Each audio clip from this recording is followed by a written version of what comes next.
Hey Ben, how's it going?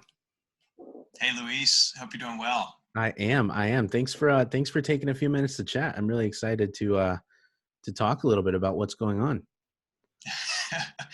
It's such an interesting time in the world, and I feel like the world is still spinning, but perhaps at a slightly tilted axis. So, yeah, happy to be here, and I think it'll be really interesting to dive in and think through the effects on the overall world of marketing. Like, what does it mean to be a marketer in 2020 and going through COVID-19, and then helping shepherd clients to the right decision rather than just the easy decision, Definitely. and all that sort of stuff. So, I'm sure that we can both speak to that.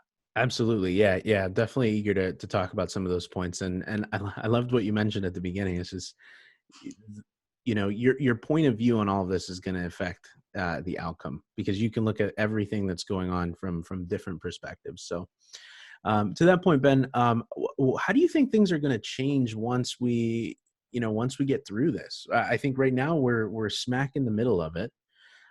So do you think that things are going to settle down first before everybody gets back to it, or is this a new normal for the time being? So first, I would never want to put something out there into the world that would take away from the excellent work of all of our first responders and our healthcare workers across the nation and across the world. That if you think about the folks who are on the front lines who are really figuring this out day by day, this is the new normal for them. So True. I would certainly Absolutely. defer to the experts when it comes to like, hey, how long is this going to last and what does it look like? I think that where I could speak to is more just from the perspective of client service organizations, from agencies who are trying to help their clients make the right decisions during this time. I think that this does represent our new normal today. And realistically, we have the opportunity as agency owners, as folks who are in trusted vested interests roles with our different clients to be able to present a new version of normal each day and to be able to choose what our perspective is. We can choose to react in a negative way, we can choose to retract everything we're doing out from the market, or we can choose to double down and choose to seize it as an opportunity while not going too fast and choosing options for your marketing that are maybe going to actually result in somebody feeling that you're tone deaf or that you're going too far. We kind of want to be right there on that edge, right? So I think as marketers, we have to go out and paint a picture of the world always from an aspirational point of view. That's what we do every day, right? Nobody makes a commercial about a world that's gray unless at Definitely. the end of the commercial it becomes color because of your client's product. So I Right. think we're always, as marketers, trying to present the world in a certain way, and we have the opportunity to decide what that world looks like. And that actually has the power to shape the worldview of millions of people. And as a content creator, Ben, we didn't really talk too much about what 9miles does. But as a content creator, how I 100% agree with you, but I think it is easier said than done, right? I think a lot of companies and brands right now are struggling with getting that message truly refined, so that they don't come off as tone deaf or insensitive. Because I think brands tend to look at things from their perspective, and something that they might have good intentions. There's always somebody that's going to be offended and everything. So, I mean, from your side, from as a content creator, have are there any tips or is there anything that you guys do during the creative process that might help? Because I think it, like you said, I think it is easier said than done sometimes. Yeah, I think that we help clients regularly understand where they can best spend time and dollars together Hmm. and how they can make the biggest impact for the amount that they have to work with in terms of both those resources that are always finite. No matter what your organization is, you have some sort of finite level of resources. And those resources have probably drastically changed in the past 10 to 12 Definitely. days. And those are going to continue to shift, especially depending on your industry. So I think that there are going to be people and brands through this crisis that are stepping up, right? They always talk about looking for the helpers. And as an agency that's committed very much as one of our core values to giving back and doing good in the community, what we're looking to do is highlight brands that are choosing to step up rather than to pull back. So I think that there's an opportunity now more than ever, call it corporate social responsibility, call it, doing the right thing, call it brands stepping up, brands giving back, whatever the name is, I think that there's a huge opportunity for companies more than ever, even more so than charities, to actually find a way to give back as part of their business model. Right. And to find, so I think that you're going to see more people, besides just the natural phase of trying to survive, as soon as they can get past that moment of survival, I think there's going to be a number of brands that are saying, hey, how can we step up? And many have already done that, either from the local restaurant who's cut their prices in half, and you see people able to pull up curbside and get all the basic staples from home, all the way up to the multinational corporation where they're actually giving out vouchers for their services for free, knowing that it's a hard time for people. I think that's really interesting, and we've had to evaluate that from our perspective too. As a marketing agency and as content creators for our clients, we're regularly sending teams of 5 to 8 people around the country on airplanes. And so Right. Right. we're not doing much of that right now. And that the nature of language in our contracts has had to evolve.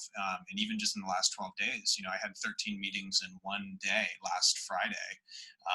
And that day was a really challenging day where essentially every project that had to be postponed out into an indefinite date in the future normally would incur a cancellation charge. And because of the short nature of that, it would be pretty considerable for our clients. And we had to do some really introspective thinking internally. And we had to say, well, this isn't their fault. It's definitely not our Correct. fault, but it's definitely not our client's fault either.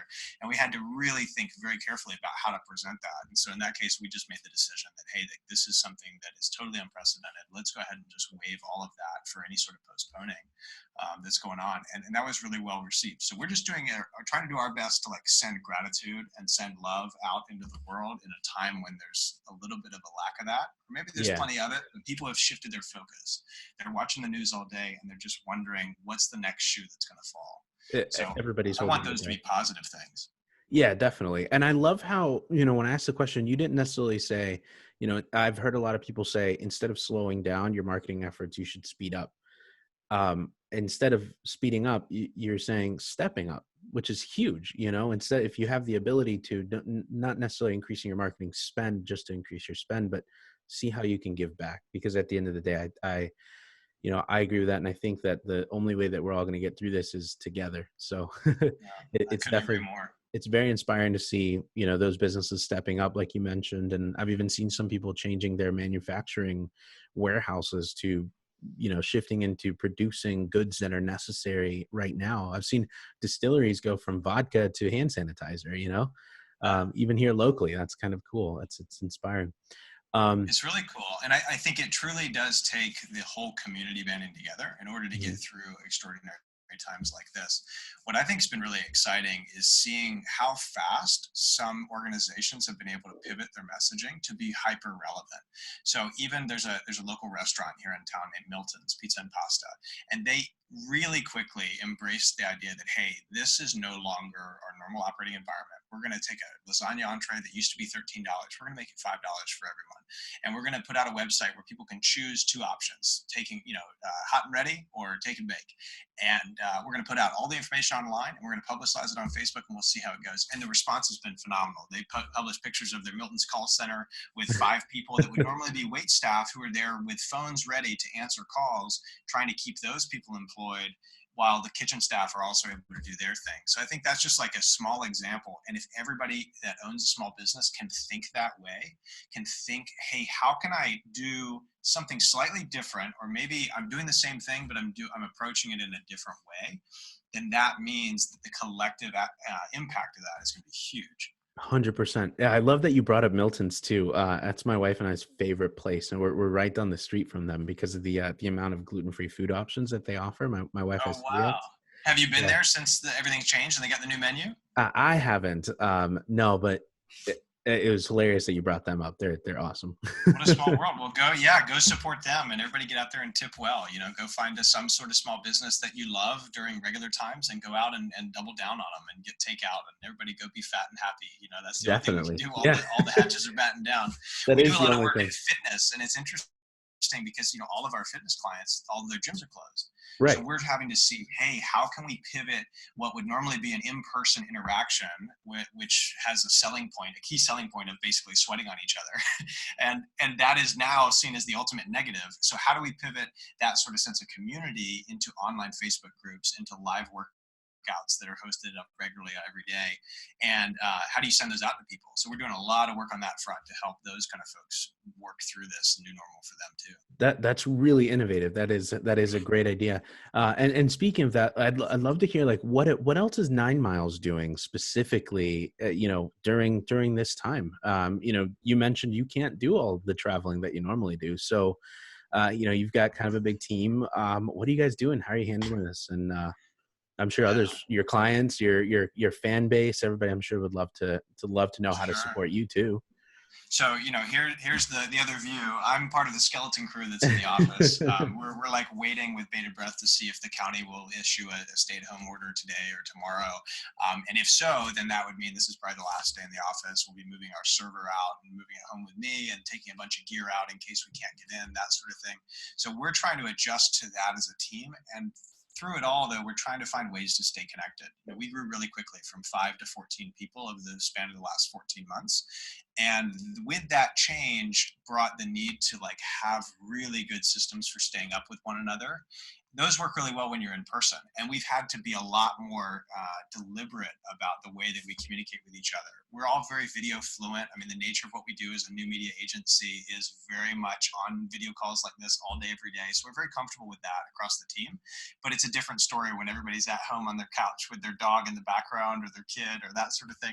And so we've Absolutely. chosen to embrace that, right, and to treat that as part of our collective story, rather than to treat it as a negative. So we're trying not to slow down in any way. We're leaning more into motion design. We do a ton of motion design work. We have work that's in the Carolina Hurricanes stadium over at PNC, take over the arena and do all sorts of interesting animation work. We're doing a lot more of that since that doesn't require anybody to jump on an airplane and go anywhere. We're also doing Definitely. a significant amount of digital media buying for our clients. And we've always done that in conjunction with the content campaigns that we make. But we're trying to present this as an opportunity. Digital impressions are up far more than they ever have been before, 5 times the internet traffic today versus 14 days ago. You're seeing people spend all day, every day, even if they're working from home, especially some folks with big jobs at big companies. I mean, that might consist of them moving their mouse around all day for 8 hours so that their Skype says that they're active. But While realistically, Netflix is playing. while Netflix is playing and the dog and the baby and everything else. But what that means is that they're on Netflix, they're on Facebook, they're on Instagram, they're on their phone more than ever before. So more than ever, the phone that's in your pocket is the window into your consumer, right? And in 2020, the brands who figure out how to double down on their advertising in a way that doesn't just build their brand. It's not just brand building. It's also making sure that it's aligning with the tone of the times.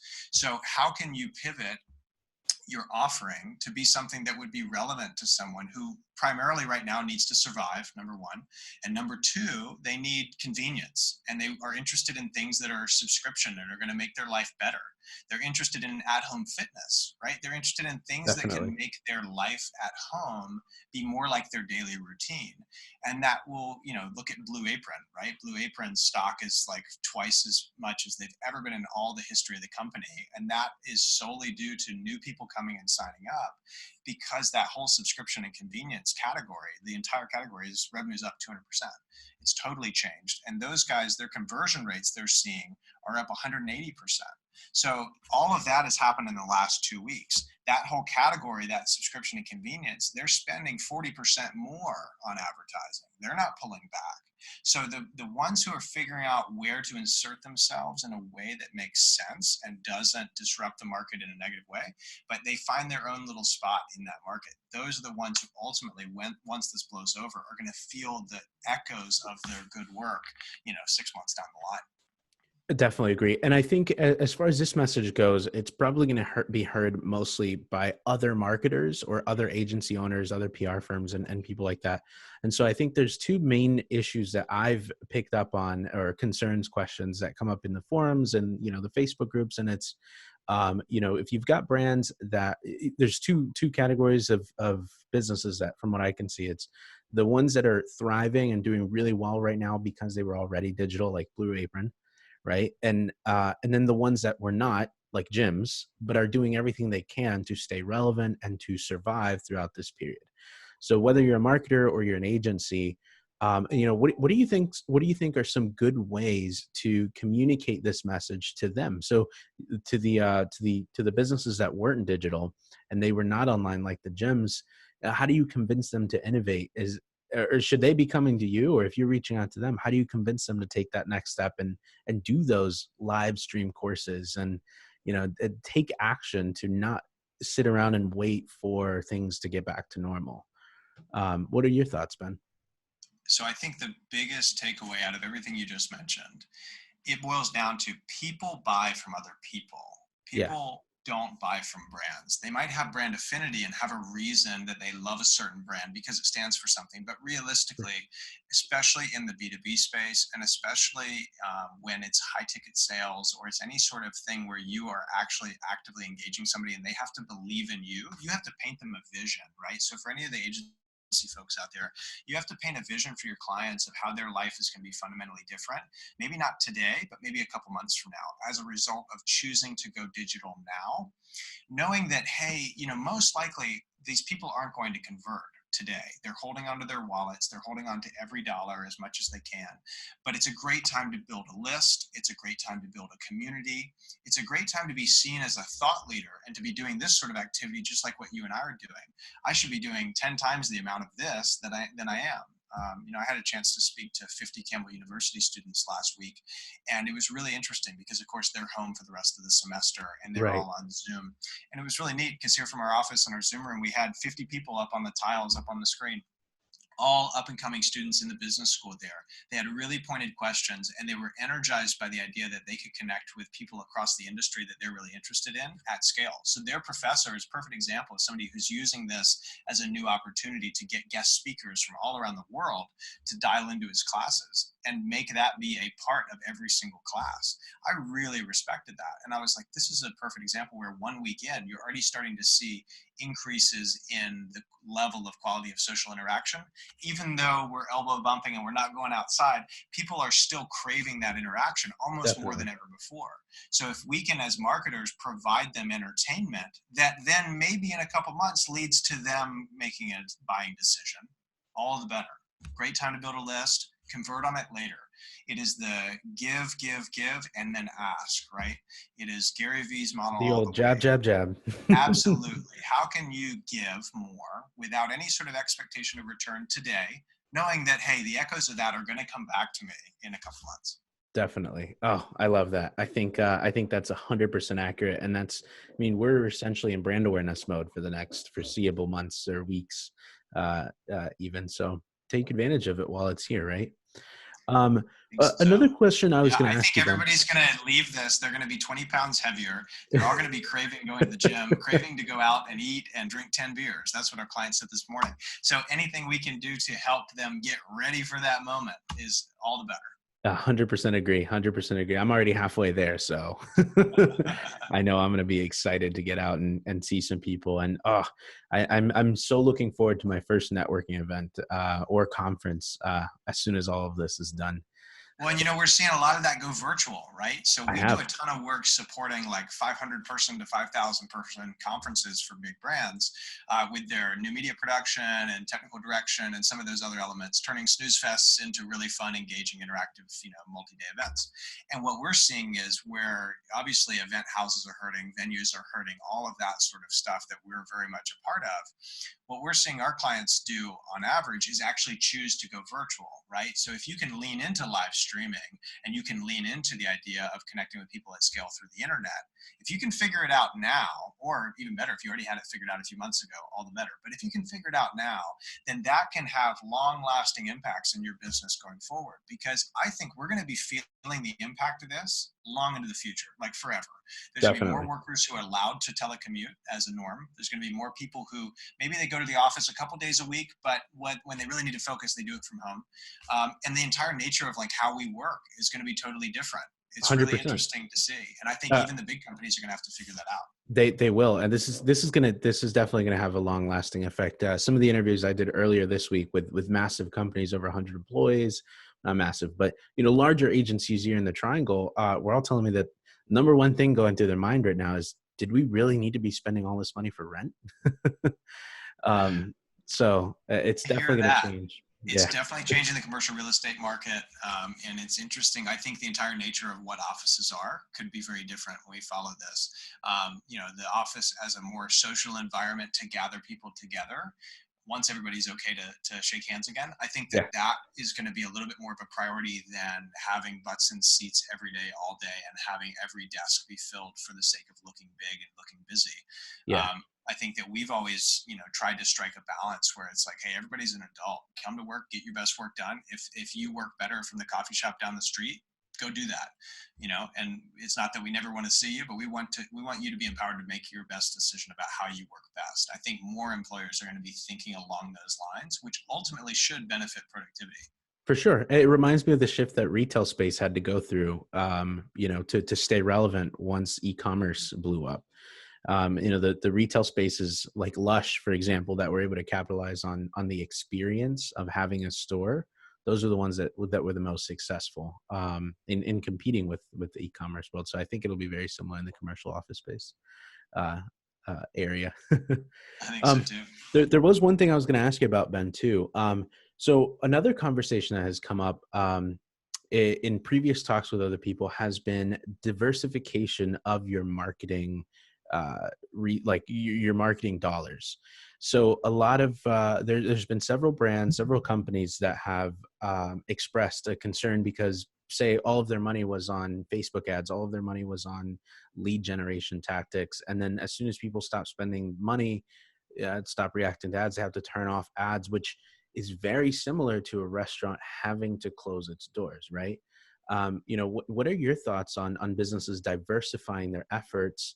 Does 9miles offer anything similar to that, or in general, what are your thoughts? I know a lot of people aren't really embracing SEO, ads, content creation, everything as a whole. They usually find one thing that really, really works and then pour all of their money into that. Yeah, What are your that's thoughts on that? That's really interesting. I think that anyone who puts all their eggs into one basket does so either at, peril or at potential upside. I mean, maybe that works well for some. There's plenty of people who've made a lot of money taking that strategy, and certainly respect it. That being said, what we have always tried to approach any sort of marketing challenge with is, hey, I know you say you want to do Facebook ads, or I know that you say you want to make this video, but hold on just 1 second. What is it that you actually want to achieve? What is like the business goal? How can we elevate the conversation to be a much higher level conversation about an actual outcome that they want to have and to measure? And then what we consider to be tactics and execution are really secondary, that you can achieve a result via multiple different outlets and via multiple platforms. And at the end of the day, the client really shouldn't be as concerned about the platform as they are about the actual outcome. All right, and we're back. So I apologize, guys. We got disconnected. Zoom did not like what was going on, but Too it many looks like, people on Netflix today, Luis. yeah, Everybody's home streaming. too many people on Netflix and Xbox taking up all the bandwidth. So, but anyways, we're back. Ben, the last question that I had asked was, what are your thoughts on brands and businesses diversifying their marketing efforts, as opposed to putting all of their proverbial eggs in one basket, simply because it works really well for the time being?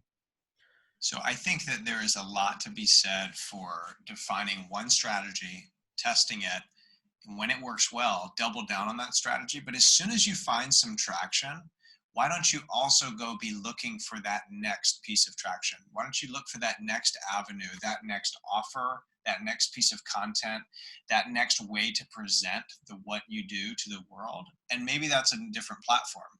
For our clients, we're doing paid social and paid search and other management across lots of different platforms. And so for us, we consider that tactical execution piece to be secondary to the initial conversation. So a lot of times someone would come to us and they say, hey, we want to run some Facebook ads, or we want to have a video be made. And I have to really press pause in that moment and elevate the conversation to be, hey, what is the business outcome that you really want to experience? How do you want your life to be different as a result of working together? And then define that into some success criteria. So I think for our agency folks out there, if you're able to articulate very clearly to your clients the way that their life is actually going to change, and you can paint them a vision of that future that excites them, then what you charge and what platforms you use and all the rest really falls to the wayside. And that's not to say you won't educate your clients along the way, but that's really secondary. If you can achieve the result that they're looking for, then put it on any platform where it works and go from there. I think don't put all your eggs in one basket. Find a basket that works and then go work on the next basket while that one's working. 100. Oh, I love that. I love that. That's the only way to stay ahead of the competition too. And that message goes out to everybody who, was originally doing, yeah, I know a ton of businesses and brands who were originally doing a lot of door-to-door sales, and it worked really, really well. And like you said, there's a lot of respect there because it works. They found what works. But there's moments like these in life where it basically forces you to change. And if you weren't prepared to innovate, there's a lot of bad stuff that can come from that. So that's definitely very important. Any other, parting advice that you might be able to give other marketers out there? It feels like the Wild West a little bit. There's a lot of stuff going on, a lot of content being consumed. So any parting words of wisdom from Ben here? You and I talked about this before we started recording. I think that all of us as marketers and all of us in a position to influence anyone else's opinion, whether that be our clients or their end consumers, their brand ambassadors, we have to really relate it back, everything that we're doing, to our core values. Start with your core values of what it is that makes you different, what it is that makes you be committed to the mission that you say you're so committed to. Well, why and how? And why should anybody care? They're going to care more about that mission and those values today than ever before, because why would they do business with you when their back's up against a wall if you aren't painting them a vision of the future of how it's going to be so different?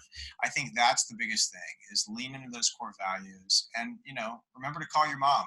I think try not to become too socially distant. Try not to let sitting at home become something that is a crutch or that causes you to lose that sort of consistent progress. And as I say this, I'm taking this advice myself because it's really hard.